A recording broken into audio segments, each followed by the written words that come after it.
તો રાજ્યમાં વરસાદ અંગે હવામાન શાસ્ત્રી અંબાલાલ પટેલની આગાહી. હાલ રાજ્યભરમાં હળવાથી ભારે વરસાદની આગાહી.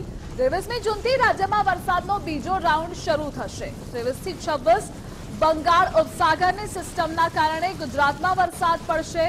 તો રાજ્યના ઘણા ભાગોમાં ભારેથી અતિભારે વરસાદ પડશે. 27મીએ અમદાવાદમાં રથયાત્રા દરમિયાન પણ વરસાદ પડી શકે છે. 26 થી 30 જૂન ભારેથી અતિભારે વરસાદની આગાહી છે. દક્ષિણ ગુજરાત, સૌરાષ્ટ્ર, ઉત્તર ગુજરાત અને મધ્ય ગુજરાતમાં વરસાદ પડશે. તો 7 જુલાઈ સુધી રાજ્યમાં વરસાદી માહોલ રહેશે. અત્યારે લગભગ ઉત્તર ભારતના ભાગોમાં ભારે વરસાદ થવાની શક્યતા રહેશે, પરંતુ ગુજરાતના ઘણા ભાગોમાં હળવો ભારે વરસાદ થવાની શક્યતા રહેશે.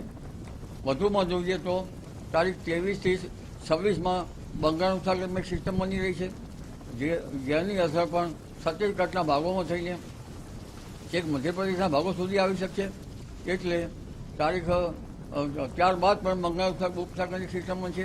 અરબ સાગર એટલો બધો સક્રિય નહીં રહે, એટલે બંગાળ ઉપસાગરની એક પછી એક બધી સિસ્ટમો અને અરબ સાગરના ભેજના કારણે લગભગ તારીખ 24મી જૂનથી જ રાજ્યના ભાગમાં વરસાદી વાહન આવી પહોંચશે અને તારીખ 26 થી 30 જૂનમાં રાજ્યના ઘણા ભાગો જળબંબાકાર બની જવાની શક્યતા રહે છે, જેમાં દક્ષિણ ગુજરાતના ભાગો, નવસારી, સુરત અને કેટલાક નર્મદા, ભરૂચના ભાગો જળબંબાકાર બની જવાની શક્યતા રહે છે.